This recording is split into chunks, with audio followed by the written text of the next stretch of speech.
You've been wondering why you're here, who I am, why I'm doing this to you. So guess. If you guess right, I'll tell you. By the old gods and the new, I swear. You win the game. If you can figure out who I am and why I'm torturing you, and I win the game if you beg me to cut off your finger. You think I'm some sort of a savage? If you think this has a happy ending, you haven't been paying attention. I win. Welcome to this podcast.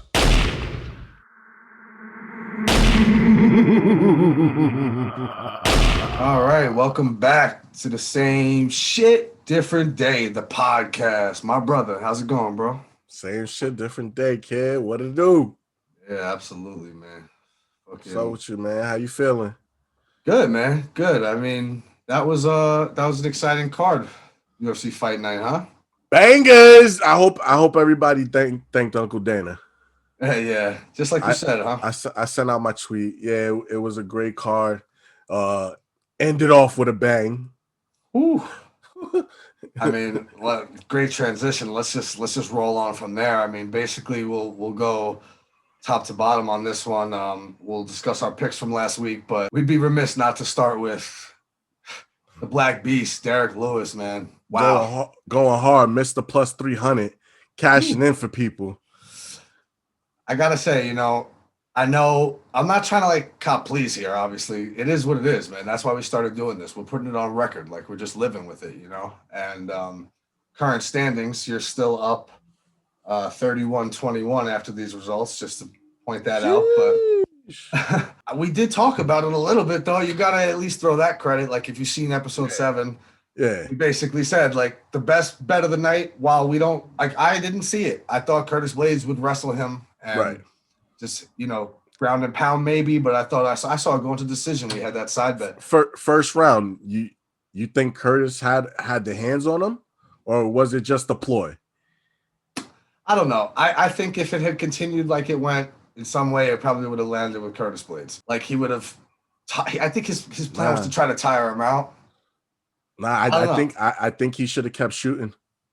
I think he should have kept shooting, tried to bring him down, bro. But then again, I don't think he ever had a shot on the feet. But then again, he gets knocked out on a shoot. So, people have to remember that. Like, listen, I get that like Khabib makes it look so easy. All right. But true. And what happened to Ben Askren's maybe the outlier in the other sense where he just got completely destroyed. And that's hard to achieve too. Yeah. But that's hard to achieve too. I think what this fight showed you was that there is some dynamic of like you have to get in distance to take that shot, and maybe that means we need to put a little, as crazy as it sounds, maybe even more respect on Khabib's name, where it's like you don't even worry about that when he comes in, you just know it's going to happen. Derek Lewis said he was planning on it for months. So who wasn't? I mean, Curtis Blaydes himself in his last 2 fights came out and told you, hey, if you don't want to see wrestling, don't buy this pay-per-view. That's a good idea. Right. That's a good idea. But like outside of that, I'm not trying to pile on the man while he's down. It's just like you want to keep saying that, like people are going to expect it, but there comes an aspect of you have to get in the range. And with these guys, the heavyweights, whole different ball game. Only takes a little bit of leather landing in the right place and you're down. And I mean, we saw that. I mean, and the 2 afterwards, oh my God. If you didn't feel those 2 afterwards, you ain't got no soul, bro.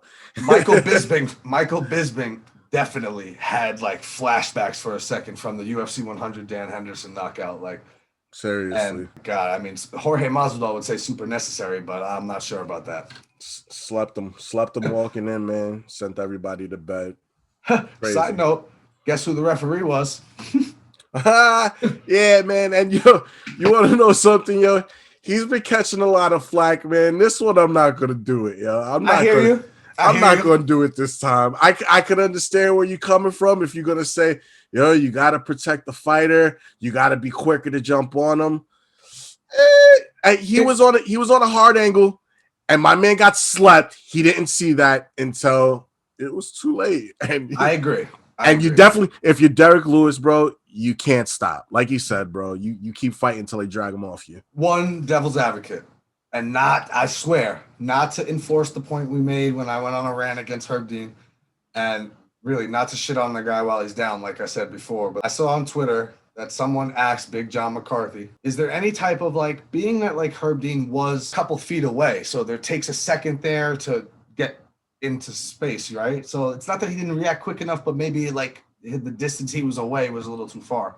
Right. And they said, well, is there any audible thing that, you know, is spoken about beforehand or is made aware that you could do to call it off from a distance like that? And John McCarthy wrote back like, yeah, stop. Yeah, okay. I was like, damn. And one thing you got to think about, right? It's one thing when there's 18,000 people in there. After a knockout like that, where Curtis Blaydes goes flat, 18,000 people jump out the seats. Yeah. Herb Dean could yell stop. He could throw a dart in his neck. He's probably not going to even realize, right? Right, yeah. It wasn't, though. Because we're still in the pandemic. So it was clear as day. He could have just been like, stop. Right, no, right. Like, whatever. At least try. We would have heard it. He didn't. He didn't try. I don't know. I guess I got to go back because I thought I might have heard something. Yeah, maybe. But if you were Curtis Blaydes' cousin, you wouldn't be as happy about this. Because he ate a couple that might have knocked something off of him. And, bro, he's got a problem now. Because now it's not just – and it wasn't just the Ngannou situation. Now he's taking another one. And, man, what a shame. Another rough one. Yeah, tough. What are you going to do? Derek Lewis with the KO. Big time, man. If I'm Derek Lewis, he's too humble. He should be going and saying, let me get a title fight. Like, let's go. Let's see it. Bro. He's been taking out names. We'll see. We'll see how it goes from there. But I don't think he's too far away, obviously. Heavyweight is always a very shallow division. But Dana, give that man a new contract, bro. we don't even know what he makes right now. Who knows? Right. Yeah, I hear you, though. How about that? I want to see him in the UFC. I don't want to see him go. Any comment on the, and let's not spend too long on this, but any comment on the video circulating Twitter where some clown got Curtis Blaydes' phone number, FaceTimed him, and tells him about getting knocked out? You got knocked the fuck out! Yo, I don't even want to talk about it, bro, but they went and found that guy and what he looks like, and they are dragging him through MMA Twitter. Really? Oh. Come on, man. Why you don't send me none of the good stuff, bro? I don't like to reinforce that type of stuff. Like, don't get me wrong. I agree in some sense that, if you look like that, you definitely should not be the one FaceTiming Curtis Blaydes talking about getting knocked out. But at the end of the day, I'm not going to pass along some shit with the way they dragging him because it's not nice. Yo, bro. It's even worse than what I'm willing to say. Trolls is going to be trolls, kid. What are you going to do? Yeah, I hear you. And that was fun. I think it was a little funny, but it was stupid as hell too. Yeah. I don't know. Yeah, that's what you do when you're young. You be a stupid young kid. He's not that young. Yikes! No. Wow. Oh, asshole. Nah, not nearly young enough. I'll send it to you after this. I'm not go get a life loser. Yeah, bro. Yeah, and they are dragging him, but they gotta be careful too, because you know what? I understand, but I'm not saying it's right, but there comes some sense of, like you kind of said, and I laughed at it. You should have came with the fame because Curtis Blaydes is not famous, but also like I get it. In some sense, he is. In this circle, he is. So in some sense, I'm not saying it's right, but it does come with the fact, and like the way they are dragging this dude. If God forbid this dude did something to himself, a lot of people would feel bad about what they did. So I don't necessarily think it's that. Nah, if you're gonna dish it out, you gotta be strong enough to take it. Fuck that. Yeah, I hear you. You're right. Fuck that. Anyway, let's move along. We got a lot of fights to pick. There's a 6-card main event next week that we're going to pick every fight on the main card. So let's get through this. Moving along, we had Ketlin Vieira. Oh, we were very animated about this one.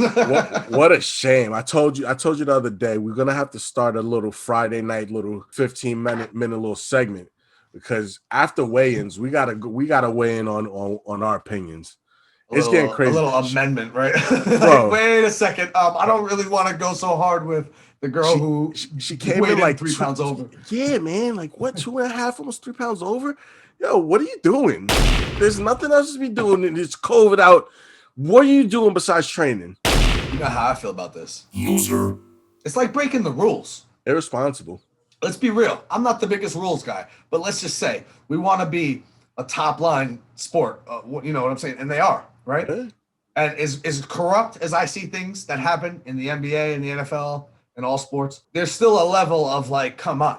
Yeah. You know what I mean? And we have to literally break in it's like being like 5-on-5 in the NBA. But today, the Hornets feel like they should get to play with 6. Right. So we'll dock them like 25% of their salary, but they'll get to play 6-on-5. Right. What? No, it doesn't work like that. Like, that's not how it works. and Saturday morning, you can convince yourself all you want. Yo, she's coming in at 3 extra pounds. She's got this, no matter what. She looked okay. She looked exactly what that 3 pounds over was supposed to look like. She looked like crap in there. Lazy. Bro. For her to get hit 215 times in that fight, and frankly, even the places where Vieira had the advantages, like the control. Yeah. She just didn't even work. It did. Yeah, she didn't do nothing with it. I respect the control if you work. Right. I mean, go for a sub, improve position, like throw some elbows, do something. I think, frankly, Kunitskaya was more active from the ground. Yep. From below, too. On her back. On her back. Exactly. Yeah.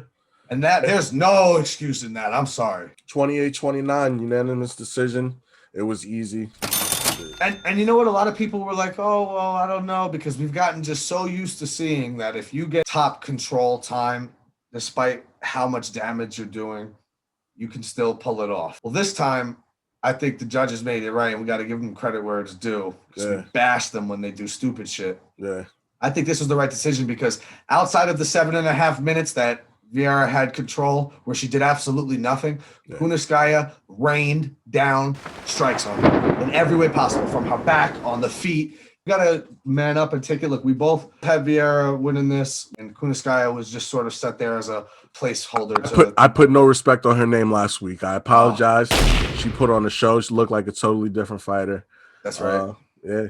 Me too. So I agree. Her. Listen, one thing about this podcast, we talk our shit. Yeah. We get aggressive, but when we're wrong, we come on the next week and we say, we fucked that up. I ain't got no problem with that. And I agree with you in some sense. I don't know if we're going to do a 15-minute segment after weigh-ins every week, because sometimes these are challenging enough. But I do think that it makes sense. And I tell you all the time, man, I would like to make my bets after they're both standing in the cage and Bruce Buffer's announcing them. Right. If the bookie would let me, I'd be unstoppable.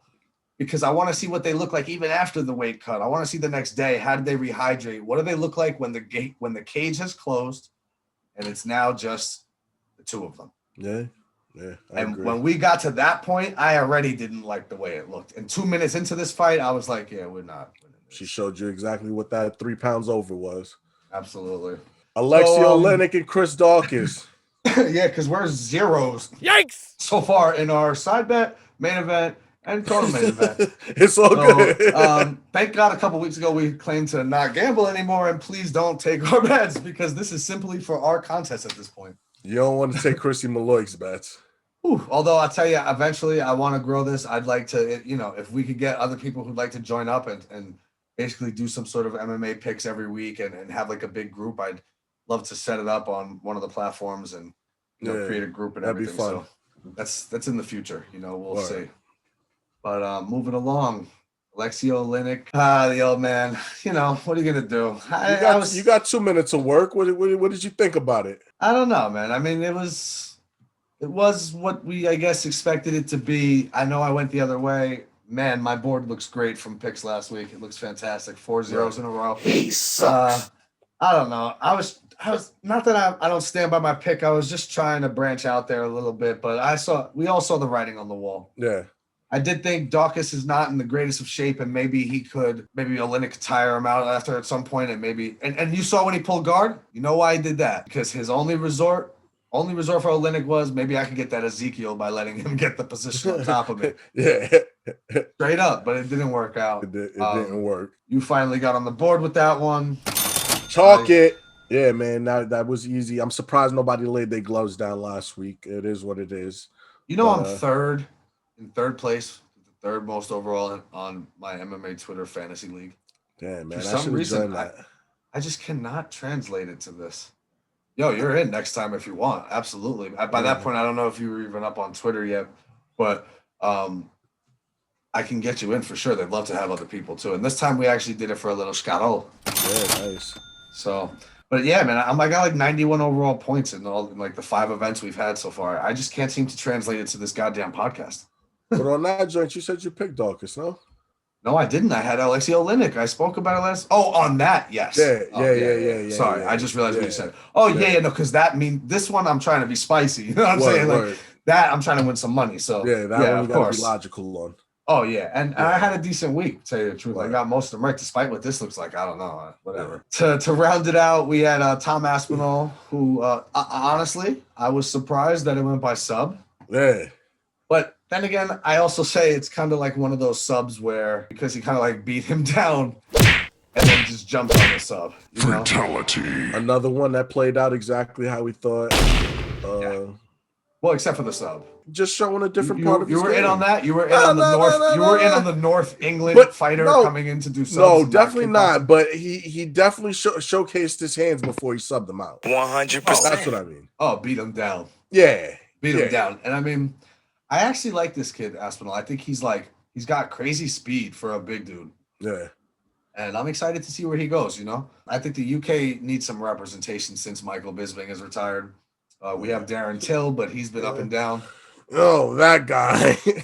So I don't even know why I said we have, as if I was from the UK or something. I just meant like You're a fan. I'm a fan, though. You love singing Sweet Caroline up in there. Oh, yeah, I'm a big fan. I was a fan of Bisping.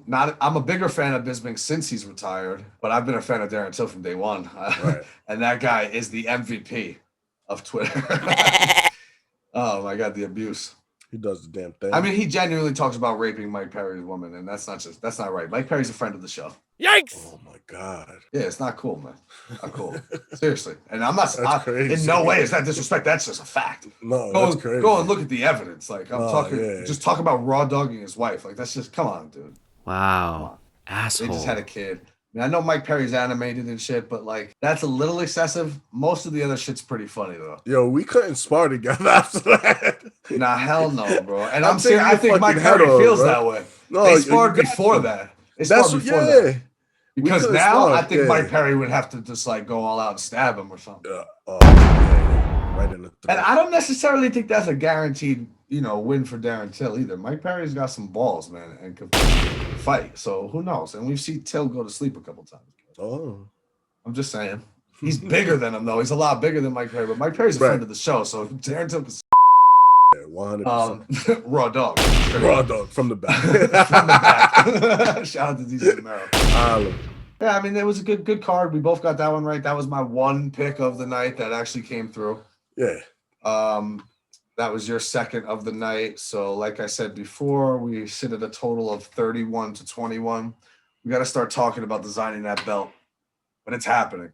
Soon enough. It's happening. And you know what? We're going to crown the first one just between me and you.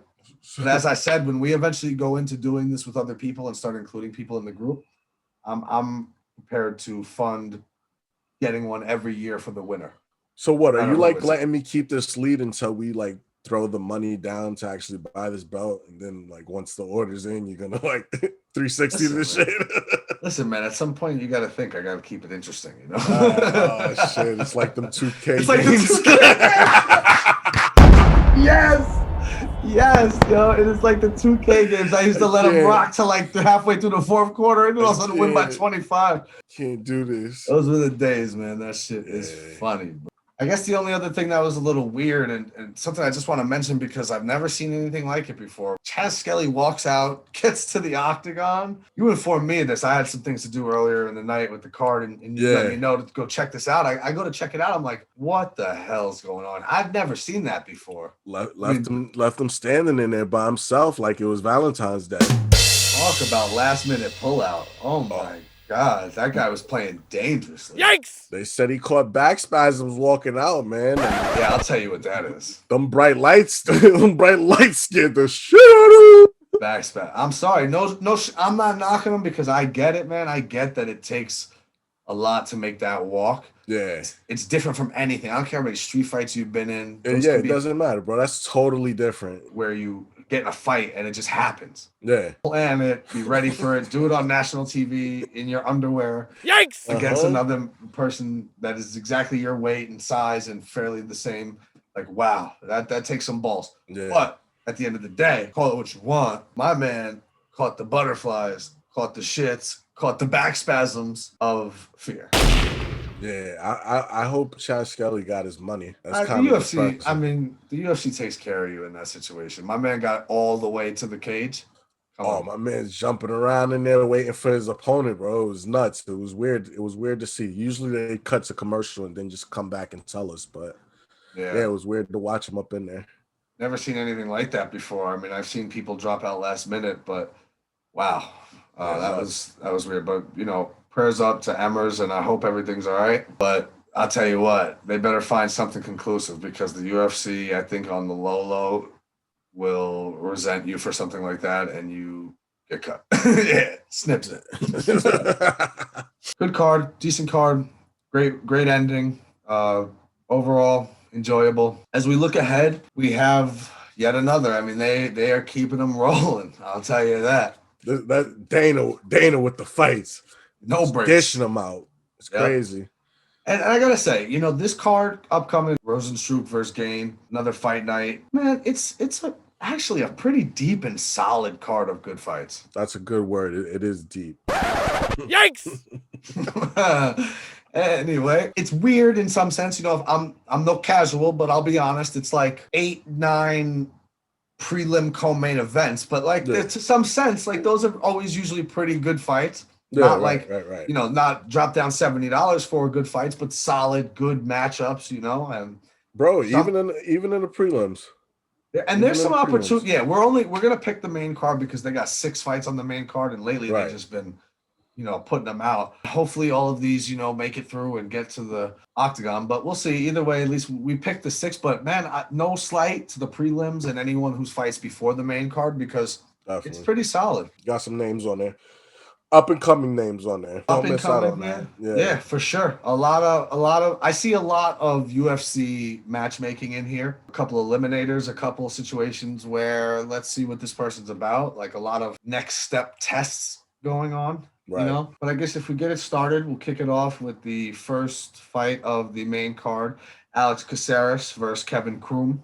Oh, yeah. Caceres is coming in on a 3-fight win streak. Couple young prospecty names on there, right? Which Caceres actually in some way used to be. He's an Ultimate Fighter alum, and coming off of that, he was one of those guys who had potential, but then had an up and down career, and now they've kind of placed a couple guys like Chase Hooper and Austin Springer in front of him to try to propel them, and he's turned them back. So I like where he's headed. Kevin Croom is also coming in on a 3-fight win streak. One thing being said, this is actually his UFC debut, though. Wrong. No, Kevin Croom? From what I looked at, yeah. He had a fight in the UFC, bro. Fought Roosevelt Roberts, and his shit got turned to a no contest, bro. Yikes! Oh, the no contest. Yeah, that's right. That was insane. I forgot the no contest. And 2 months later, so he doesn't have one on the record in the UFC, but that was his first fight. No, because he popped hot for marijuana. Wow. Is that what made it a no contest? 2 months later, they changed the rule, bro. Crazy. Asshole. They should amend that in some way, no?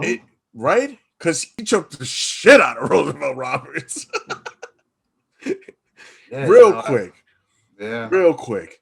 It was bullshit. And hey, it is what it is. I'm excited for Kevin Croom. I don't know. I don't like the build up to all of that. No, you know, I get what you're saying, and I think it's almost like that's a bad string of luck. It would be ironic to come into this fight now off of winning your UFC debut and saying screw the jitters, then coming in and thinking like, all right, I just got to do that again, but having like the adrenaline dump of knowing that's been changed to a no contest. Nah, I've heard a couple interviews since that fight. He sounds good. He sounds like he's in a good mental space. He says he stopped smoking weed. I don't know, man. That sounds like a terrible idea. Why? Not when you're ready to focus on something and put everything towards it. Yeah, I guess so. I would just say, I mean, it's just a little, I don't know. I'm going the other way, man. I think I look at it like this is now the 3rd in a row that they've kind of fed to Caceres. I'm taking Alex Caceres by sub. Yeah, I think that Alex Caceres is the name that's going to propel Kevin Croom. Okay. And yeah, that's the way I'm going. All right, I like it. You got a way. It doesn't matter. The way it happens is not tied to your pick. I'm just curious if you have a method. I see somebody getting subbed here. Either way, I'm gonna go with Kevin Kroon's submission. Either way. Yeah, but if Alex Caceres wins, I could see a sub coming from that way too. Okay. But yeah, I got Kevin Kroon. All right, maybe you're right. Maybe this is the one to actually do what I think the UFC is kind of setting this guy up to do. But right. We'll see. That's good. Moving along, we got Angela Hill, Ashley Yoder. Please lead the way. Angela Hill is coming in off of 2 losses, but you know what, man? She's an interesting case in my opinion. She's had a very up and down career in the UFC. Tell me about it.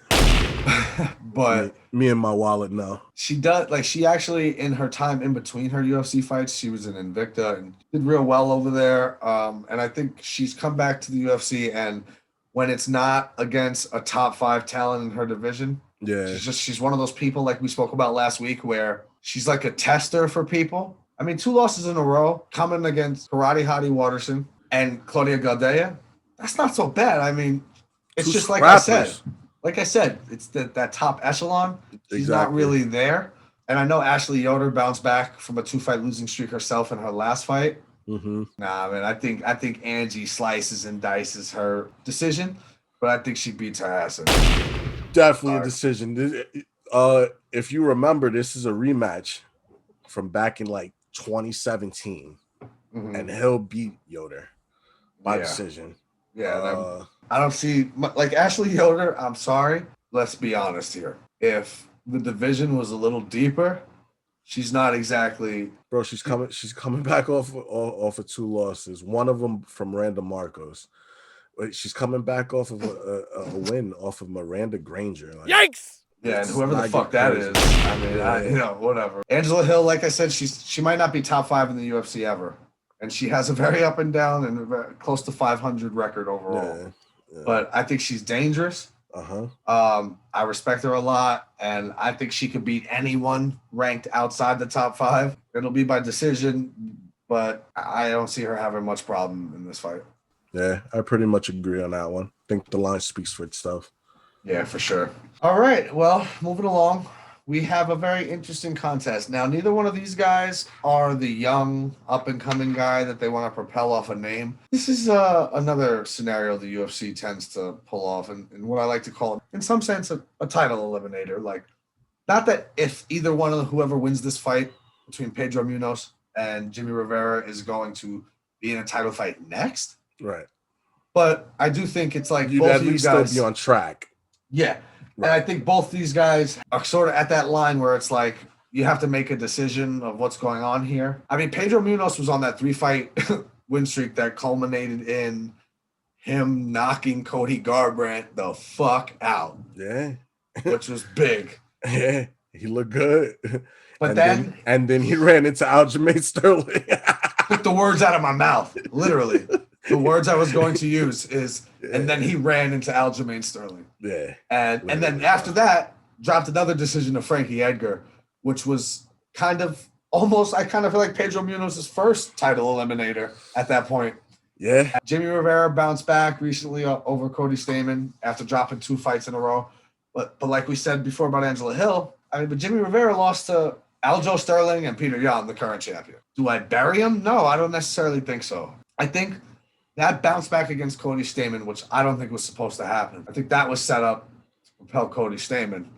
Yeah. I think that bounce back is enough to have sent Jimmy Rivera into the right direction. And I'm going Jimmy Rivera by decision in not the most exciting fight we've ever seen. 100% agree with that conclusion, except for the fact that I've just got this thing with like the whole Tiger Showman crew. And I don't know, man. They always let me down when they step into the octagon, bro. I think I'm going to go with Pedro here on the long shot. I actually think I'm going to take Pedro as the underdog play for the week. Okay. You know what I like about that? I'll admit that I like the fact that I think Munoz is more up against the wall. Definitely. Despite that 3-fight winning streak, he's obviously lost 2 in a row. And Jimmy Rivera just came off a win after losing 2 in a row. So neither is in great position. If your resume says Sterling, Edgar, and Ben Rivera, 3 losses. And it's not even that. It's more like the UFC kind of has this rule where if you are not somebody who they can't afford to lose to another organization, 3 losses in a row, you're 90% cut. 4 losses, you're gone. Like, they gotta love you. Like, they let Dan Hardy rock after 4 losses a couple years ago, but that's also because they made him fight Anthony Johnson, which I think they knew wasn't fair. Right. And, you know, if you're Conor McGregor, you can lose 8 fights in a row. They're never going to cut him, you know, because you can't let him go to Bellator or something. Right. Pedro Munoz, if he loses this to go 3 in a row, I think he could be dangerously close during the pandemic to getting cut. I respect that. That's a good underdog play for sure. And by no means really should either one of these guys be too much of a favorite. Should be a pretty close fight. I don't think very exciting. I like where we stand so far. I like this. I got to gain some lead back, man. I was some of that back. I can't let you be run too far away. I am too concerned about it. I think I got some locks this week. Okay. All right. I like it. So coming up next, we got Montana De La Rosa versus Mayra Bueno Silva. De La Rosa, she's traded wins and losses in her career, you know, just going back and forth in like her last 4. Yeah. Coming off a loss, I don't know if that means you should think she's going to continue to do that and get back at W. Flop. Yeah, maybe. But Silva, she won her last fight, which was actually a bounce back from her first career loss. Yeah. She's like 7-1, but Yep. you know, I've said it before on this pod, like, it's very important to me how you bounce back from that. This is MMA, so everyone loses. Yes. It's not boxing, okay? And we'll get to that later, but it's not boxing. Yeah. Everyone loses, and I always like to see, how do you bounce back? She bounced back well. I think her Brazilian Jiu-Jitsu background steals the day. Frankly, De La Rosa is journeywoman. Is that what? Journeywoman. Yeah. Journeywoman, right? Yes. Just want to be politically correct on that, but like the female equivalent of the journeyman. Right. Up and down. I think this is a showcase fight for Silva to sub her. De La Rosa is a ride I'm no longer willing to stay on. Silva's going to yank that arm. Submission. You have to make everything weird. Just like said exactly what I said, but in the most weird way possible. Oh my God. We're pretty in line there. Who knows? We've been quite wrong a few times. They got Mayra Bueno Silva. She's at -140 now. I wouldn't be surprised if that line jumps up to -170 before this fight. After I'll tell you what, right off the bat, when you said it, high enough. I like that. Yeah, I don't think that's a nice play. High enough. I don't gamble, but that's a nice play. Shit. Right. Yeah. Shit. Only 140, especially. I mean, there's a couple other ones on here. I feel like you could get a beautiful parlay out of this event. I think there's a lot of potential here to make some money. You know, moving along. Next? Nikita Krylov versus Magomed Ankalev. Ankalev. Very interesting fight. Nikita Krylov was the latest guy to prove that Johnny Walker was a joke and a fluke. Damn, he had him doing a stinky leg. Bro, you lose to Corey Anderson, get out. Damn, get the fuck out. Get the fuck out. Get out. Oh, come on, take it easy. They told Corey Anderson to get the fuck out, and this bum lost to him. True. He let Corey Anderson stick up his face in a mic and say, "There's levels to this." Loser. Yeah. Oh, come on, bro. They were talking about that guy should fight John Jones. John Jones would have killed him. Yeah, very true. John Jones would beat up him and Corey Anderson at the same time. Yep. The fuck 100%. Are we talking about? That guy's a clown. 100%. But Krylov has faced some good competition. Johnny Walker, Glover Teixeira, OSP, Jan Blachowicz. But at the end of the day, he's lost to half of them and he's won half of them. So he's up and down. I mean, I don't mean to shade the guy, but let's talk about Magomed Ankalev. This dude has a level of viciousness. 5 in a row, 3 straight KOs, 2 straight in the first round. Oh, well, I mean, he embarrassed my man Kutalaba. He said the first one wasn't real. All right, come on, I'll see you again. Let's go. Can I just ask though? Can I ask for? Come on, let's give it to him, bro. When that first fight happened, right, where Kutalaba like faked like he was hurt, and the ref stopped it, and everybody was like, "Oh, we got to see that again. We got to see that again." And then it got like canceled once for COVID, canceled twice, and then eventually we got it right. Yeah. Who was telling you that this dude Magomed was gonna come in and knock him the fuck out anyway? You did say that. Watch. And it happened. Yeah. I wish we was doing the pod then, bro, because I called that weeks before. And Very I like true. Kudaliba. I'm not knocking him. I love the Hulk thing he did back in the day and shit. Like, that's cool.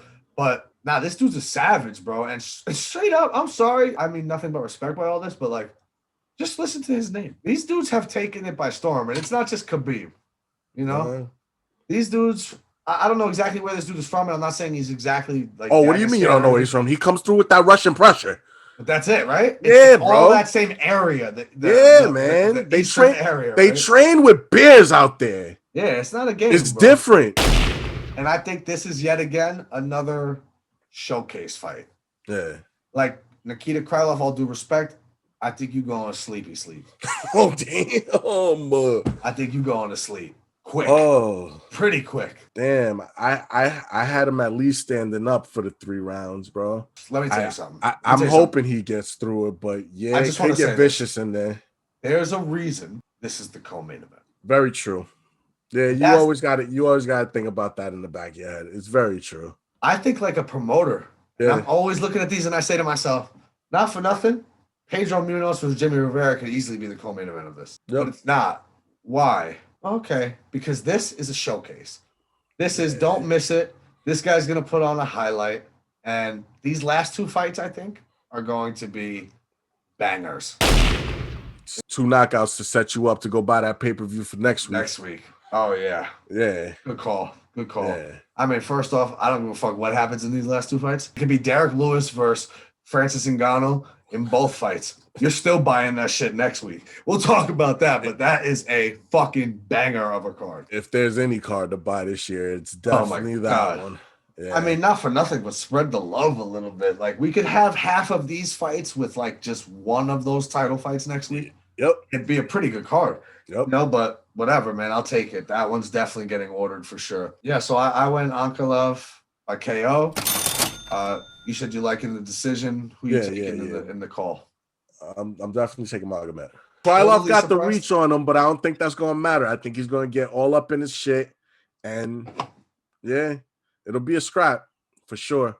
Yeah, and I mean, Krylov has already lost to the champion, the current one at least. And what I believe is probably the number 1 contender next in Glover Teixeira. I definitely think this is set up to propel Magomed. So, what a career for Glover. But, yeah, we'll get to him at a later date. Yeah, for sure. All right, so moving along, the main event of the evening, Jairzinho Rozenstruik versus Cyril Gane, who sounds like the OD Game of Thrones character, bro. Either that or he's on that plane in Con Air, bro. I swear, every time I hear his name, I just want to be like, by the old gods and the new, Cyril Gane of the UFC. Guns is coming out for the main event. It's crazy.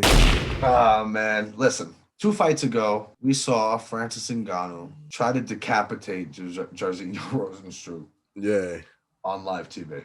Yeah. That wasn't nice, but he, once again, as I said, everyone loses. That was his first one. Not the best loss, frankly, for the future. But he did bounce back in his last fight. I mean, if you want to get technical, though, if he didn't split open this dude's lip, Overeem's lip, he was losing that fight. You know what I mean? That. For real, bro. I mean, 100% true. Yeah, and then he bounced back, but it was against JDS, man. And I love JDS. I love watching him early on, but he's JDS now. He ain't getting too much credit for that one. I have a note about that. I was a big JDS fan, but sometimes you got to think to yourself, right? We all remember Cain Velasquez beating half of the life out of him. That was 8-9 years ago almost. I mean, 2012. It was December, but it was 2012. And he stays active. He's had up and down results. And frankly, Cain came back and finished the job just 1 year later after that. Yeah. So I hate this. And I hate the fact that we keep having conversations about asking or telling fighters they should retire because it's frankly none of our fucking business. Right. I really like the guy, man. And I mean, there comes a point where like you can't keep getting beat up and knocked out. And I know this is not about JDS today, so I don't want to go too far. But I mean, look, Cyril Gane's last fight, also KOing JDS. Mm-hmm. He's caught the business lately. Like, it's probably time to have that conversation, man. Yeah, man. But I mean, that's just a side note. Like I said, I don't want to make it about him. Cyril Gane's about to come through and give Jairzinho the same business. You're gonna take his head off, man. Oh yeah. Oh, he's gonna take his head off. I like him to stay undefeated. So he started career 7-0 so far. Very tough fight. Mm-hmm. Don't sleep, because like I said, if this was Rozenstruik's comeback off of the off of the Ngannou fight, yeah, I would be all on the side of Cyril Gane, and I really like him. I just get a weird feeling. I don't know. When I looked through this, I thought to myself, as I say about many of them, as I said about Rozenstruik, as I said about other people, everyone loses. Yeah. And there comes a time. And then I only looked at the odds. I'm not going to gamble it, but I look at the odds just to say, all right, well, who's going to be my underdog of the night? Right. And frankly, I don't look at that when I make the picks. The way I go through my process is I make the picks. Yeah. And then I go back and look and say, which one of these people are like a big underdog, and I'll choose one who I really like as my underdog of the week. Right. Swear to God, that's my process. Same way. I always find somebody who I picked who was an underdog, right? But when I landed on this, I said, wow. I mean, the numbers I saw, you don't even have to correct me, because I don't care what the actual gambling number is. Right. On the site I used to review these, he was at plus 220, Rozenstruik. Mm-hmm. I was like, wow. I mean, the same way I felt about Derek Lewis being the good money last week, I kind of feel that about Rozenstruik. I don't know. You make sure you put a disclaimer, because that's wrong. Oh shit, he's getting spicy. See what a lead does for this guy? But it's okay. It's okay. Yo, I think Dana's got a new shiny toy, bro, and he's about to show it off. Yeah, no, absolutely. But there are times where that doesn't work out. And this is his first real test. If he gets through this, which I don't think is the biggest feat in the world, I could see, obviously, right? I mean, he's a moderate favorite. I would be concerned if it went to the floor, because I think Gane could submit him pretty easily. Not that I've never seen Rozenstruik with a ground game situation, but I know that Cyril Gane has a good BJJ background, and I just think he could pull off a sub. Yeah. But I don't know, man. I think he might get caught, because Rozenstruik still throws kind of bombs, you know? Right, man. Yeah, it could happen. And I see how everything's pointing in the other direction. I get it. I see it. But I've learned to not always follow it, because just in case. It don't always work out. So we'll see. I mean, yeah, it could happen, bro. Anything could happen. No, for sure. Well, that's my underdog of the night. Okay. I'm looking for the Steph Curry for the 3-boy from there. There we go. I like it. But yeah, man. I mean, I look forward to the event. Should be good. If everything works out, I think at least these last couple of fights, I think should be pretty exciting, and should end in a decisive victory on one side or the other. Should be fun. Man, I look forward to it. And you know, a decent setup to. I mean, you can't go crazy. How many? You got a blockbuster of a card the week after, and you're giving us all of these fights the week before. That's true. That's true, and for free. So you can't ever knock a free card. And I would say this is one of the better ones for sure. Don't sleep. Yeah. Don't sleep on it. It's going to be pretty good. As a matter of fact, funny enough, you want to know what it's going to do better numbers than? I'm an old school guy, you know this about me. Yeah. I love a lot of sports. Obviously, I've taken a major liking to MMA, and sometimes these rants I'm going to try to temper myself, because I do love the sport of boxing. Definitely. But I mean, my God, it is so dead. It's dead. It's dead. You want to know why? Are you talking about the atrocity they're going to play this weekend? How is it that current biggest star in the sport of boxing, Saul Canelo Alvarez, is going for, I don't know, his 437th boxing belt? Right. Because they give one out every 3 pounds, and they give 4 for each weight class. But he's going after yet another belt. And I'm looking through Twitter, and I see that Canelo, and frankly, I have it written right here. I'm not even going to try to pronounce it because I don't care. It doesn't matter. It doesn't matter. Whoever the fuck this guy is that he's fighting. They both arrived in Miami, and like I see them with like Miami Dolphins football jerseys taking a picture, right? And I think to myself, even then, before looking into this at all, I think to myself, well, this fucking guy gets a jersey because he's fighting Canelo this weekend. Because you know goddamn well, in no setting is that guy ever getting a fucking jersey. He barely could get one from the NFL store if he asked for a custom. Forget about from the Dolphins, all right? Who the fuck is this guy? But you know what? This is why boxing is dead. Because you're telling me that the king of the sport is fighting this weekend, of which no one fucking knows or cares about. And then I'm like, why? Yeah. Why haven't I heard about this?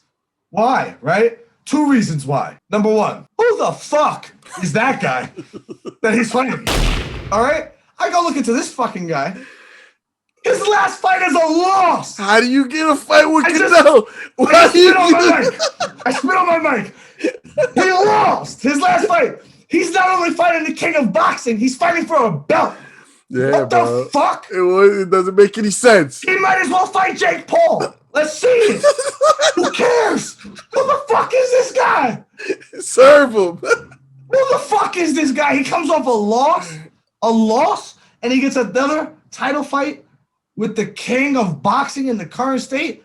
This is like, I don't know, like, oh, Stipe Miocic, you returning this week? Okay. You're going to fight the fucking Lexi Olenek. Who the fuck is this guy? This guy's got fucking 30 wins over bums that I've never heard of before, and he lost his last fight. I want to know the explanation on why you think he deserves a shot against Canelo. Let me tell you number 2. You know why else nobody knows? Oscar De La Hoya, boxing's resident cross-dressing cokehead. Yikes! Oh, damn. He's ruining this guy's career. I'm actually a big Canelo fan, not gonna lie. Big Canelo fan. Yeah. Oscar De La Hoya is the biggest cocksucking scumbag I have ever seen in my life. He like the sugar boogers? Oh, you haven't heard the stories about this? They got pictures of this guy in dresses. Forget it. All right? He needs to get away from that clown. Seriously, Duff, get away from him. He's one of the main reasons why boxing's become a sideshow. Yeah. This guy's in it for himself. Right. He's gonna end up challenging Canelo to a fight one day. Watch, I'm telling you. This guy's talking about a comeback. He's desperate. He tries to do nothing but shit on everything everyone else is trying to do. Yeah. He's just a fucking clown. How sad. You know what?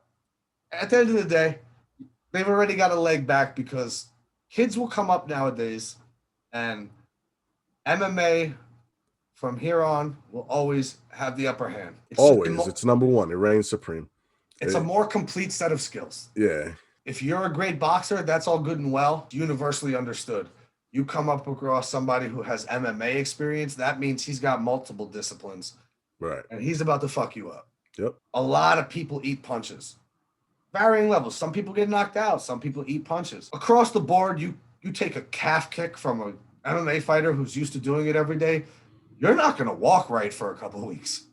If you don't expect that kick to come through, it's coming. You're tumbling like a Jenga set, and try rolling around on the ground for a couple minutes before while you're fighting, and see how tiring that is when the adrenaline is pumping on the street. Definitely. When these guys are locking up body triangles on you and choking you within half your life. So they're already kind of set back in that when these kids come up in the future, it's going to always be like, it's like karate almost. Like you're not just going to do that. Right. Exactly. You're going to do MMA, and that comes with boxing, jiu-jitsu, wrestling, whatever it may be. Yep. And I just think it's crazy because I do love boxing, and there's something to be said for their place in the world still. I think they could still be very big, but like the people internally just destroy it. Yeah. There's like 2-3 fights you want to ever see. It's like a sideshow. It's like the fucking circus is in town. Well, I mean, they're lucky. These fights will end early. So, I mean, you'll need something to do after these fights go off. So let's not forget when they'll hold that fight off until it's over. You already know they Let's not forget when they did that for the MSG card when it was, I mean, frankly, it was Jorge versus Nate, and I know that that's a really big fight, but it wasn't even a Conor fight. And yo, Dana, you think you guys can hurry up a little bit? We're trying to start over here. So we don't know that they asked them, can we project it in the stadium so people can watch it while we wait? Oh yeah, that gunshots. Oh shit! That was the day it ended. Yeah, that was the chaos. That was the white flag. That was it. Yeah. It was the biggest fight they could put on at the time too. And I mean, I guess maybe outside of Fury, Joshua, or whatever they could do with that. But when's that going to happen? Ever? I mean, come on. This is what I'm talking about. It's always clown shit over there. And this Canelo fight is the biggest example of fucking clown shit that I've ever seen. Yeah. And you know what? No shade. Call it what the fuck you want. I hope and pray. I will do a prayer every night before I go to bed that this fucking clown comes in and knocks Canelo the fuck out. Because I would just love to see it. I would just love to see them scramble and be like, what the fuck do we do now? Yeah, nah. It's not going to happen. Don't get me wrong. And boxing will make sure it does not happen. Right. But I'm just saying, oh my God. Oh, man. He got a jersey. He going to take his jersey and his check. And better frame that shit. Yeah, for real. Better frame it or sell it. I don't know. One or the other. Boxing's dead. Sorry to say. It's over. Yeah. KO, it's over. This is the perfect example. Even their own prima donna bitch-ass promoter like Oscar De La Hoya is not even telling you this fight's going on. You've heard it nowhere. Not like we have anywhere to go. We're fucking on the zone. Oh yeah. I'm going to pay for that. I'm going to get an app I can't even say. Fuck that. Boxing's dead. Hate to say it. MMA is life. Sorry. Yeah, I'm not here to be happy about it. I'm not here to be happy about it. I'm here to tell you I'm pissed off about it because I loved boxing. And I think it could have a place despite being understood that it's not MMA. Right. It could still have a place. You know, like baseball, I love baseball more than most people, but it's obviously not as exciting as an NBA game. Yeah.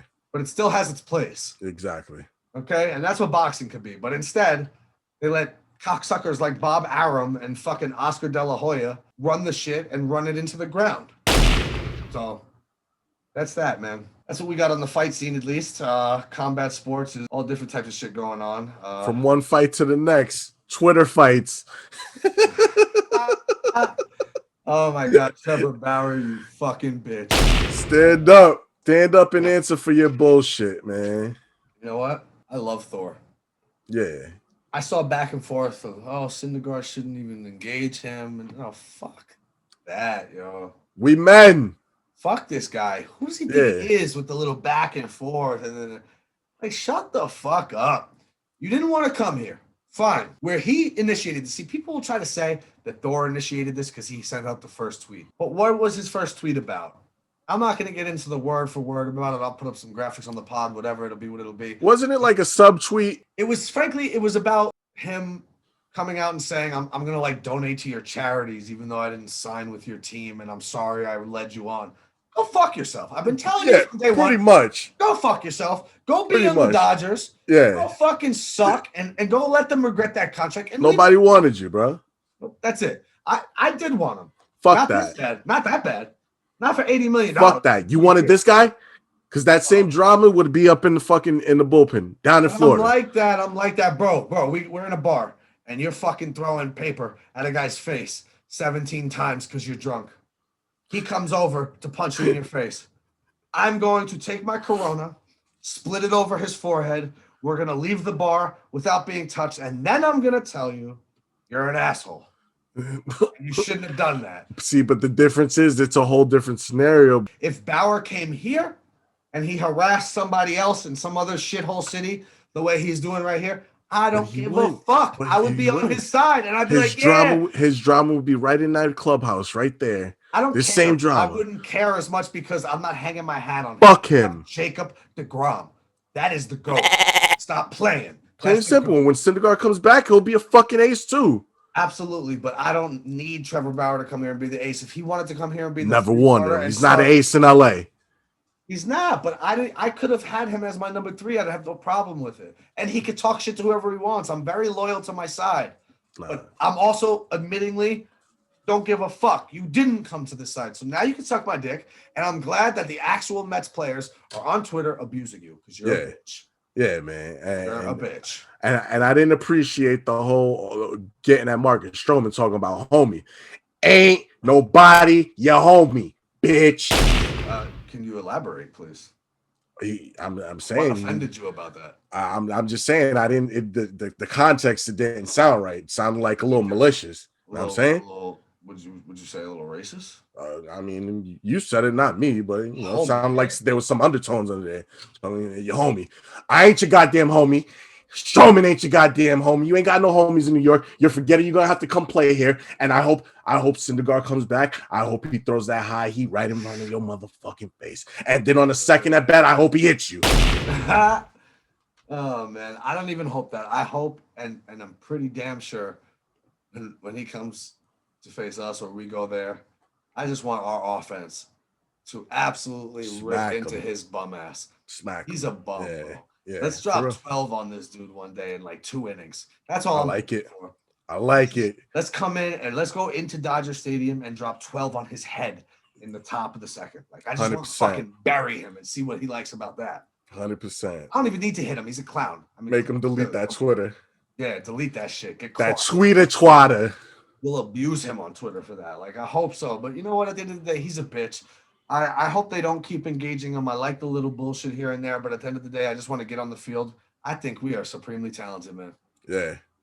I can't wait. And you know what? I know you're not a big fan. I just want to say the Walker signing, if you look at it, he had just as decent of a year as Trevor Bauer last year. Yep. And where does he really fit into the puzzle? I get that you're not ecstatic over it, but remember, Jacob deGrom, we got Cookie Carrasco.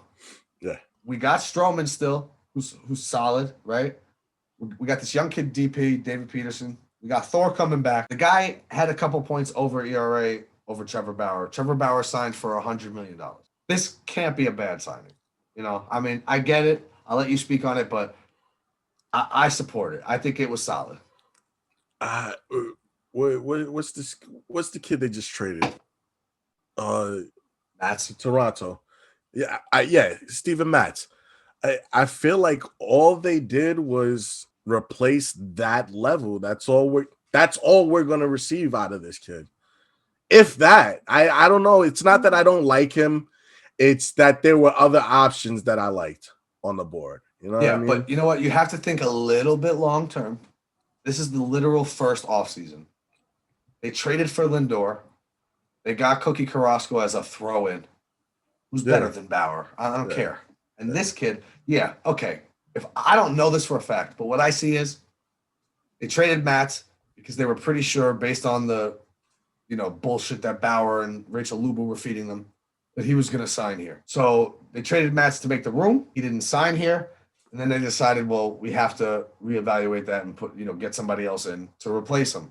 Right. So in a sense, I agree that he is replacing Steven Matz. I just think he'll be better. And I think I hope so. Listen, he also gives them a little bit of depth where we also have to remember that baseball is big for trade deadline deals. Right. So he gave us the depth to be able to go into the trade deadline as buyers, see where we need something, and possibly trade one of these pitchers, in a package. I mean, to see what else we can get. Yeah. I'm just saying, you never know. You got to think a little bit long term on it. They took their pitcher. Don't sleep on it too much. We'll see, man. I'm telling you, you never know. Like I said, he's think about the expectations. He's on the squad now, so I'm a ride. You know what I mean? And literally the expectations are zero. I'm not trying to say he's a zero. I'm trying to say if Bauer gets signed here for $120 million, everyone's like, oh, is he the ace? Is he the? I don't even want to hear that. This guy signs here, and it's just like, yo, if this guy could be the 5, and solid, right, he's worth every dollar of the deal. If he could be a solid 5, bro, yeah. Side note, one last note on the Mets. Did you see Sandy Alderson's response to a reporter asking him if the Mets were going to show up at Yoenis Cespedes' showcase? No, I did see that he was having a showcase. Please give me that response. Bro, I have never in my life been more proud to be a New York Mets fan. Really? What'd he say? He said, yeah, sure. We are going to rent a horse and ride in. Yo, how disrespectful. I like it. What a motherfucking gangster, bro. What a motherfucking gangster, bro. Yo, I like it. Shots fired. Yeah, I like it. Suck on that shit, yo, Ennis Cespedes. What a clown. That guy wants to milk somebody. That's exactly what he wants to do. Oh my God, we are going to rent a horse and ride it into the viewing. I like that response, man. No, I love it. I like the pettiness. People talk shit. I am petty wop, son. Yeah, word. I respect that. If I was Steve Cohen, I would have literally Venmo'd him a bonus. I like the way you move. This is off rip. This is a bonus right here, just for what you said in the media. I love it. True. I love it. Straight up, yo. Let's go Mets. Let's fucking go Mets. LGM, baby. Let's go. All right, bro. This was a great episode. I really enjoyed it. Before we get out of here, though, I just want to speak very quickly on the roller coaster of emotions I have gone through in the cryptocurrency world over the last few days. I am holding tight. I want to get that off right off the top. I'm not, I'm not like jumping out in any sort of way. But I have been pushing hard for anyone who I care about to get involved in the Bitcoin situation. Get invested, do whatever you can. It doesn't matter how much you've missed out on already. Just get involved. When we originally started planning the rundown for this episode, I mean, we were at an all-time high. We were at 57K. It was beautiful. It was amazing. Yesterday and the day before, we had a bit of a collapse. It's the first time I've had to really deal with that. I know that I believe the low was around 44K. Yikes! Which is quite a dip. The last I checked before this episode started, we were at about 48. But listen, this is not a time to back out. This is the time to buy. Right. I'm no investment advice guy. I'm not trying to say that. I'm talking brother to brother. I'm talking to a few people who I care about. My opinion is when it got down to 44, all that meant was buy some now because you're going to get more. Buy more. Yeah. Every expert I've seen talk about this has basically said it will go through the ebbs and flow this way. It was sitting at 35 when I started preaching for you to get involved. Okay, it rose to 57. That was crazy. It was great. Everyone was loving it, right? Yeah. And then it crashes back down, but it hits a minimum of about 44. Now it's back up to about 48. I don't know where it sits right at this very second, but before we started, 48. So 48 is way better than the 35 we started at just like a month ago. And that's how you have to hold tight because it will continue to grow that way under that method, essentially. It will jump again now over 60 one time, but then drop back down to low 50s. And it will continue to rise that way. Jump to 100K. I would love it, but stick with it. Hold tight. Trust in me. And I promise you'll see the returns back one day. Get involved. You got to be in it to win it. If your money's not working, you're losing. I can only say so much, Get the coin, man. Get involved. We already saw a rise from a start at 6 cents to 57,000 per Bitcoin. My God, what a return that would have been, huh? What if you were in at $1? That's crazy. If you were in at $1, you bought 100 of them. You just made almost $600,000. Come on, man. You got to be in it to win it. You got to get involved, and don't let it. Maybe you don't want to check the app every day. It's hard.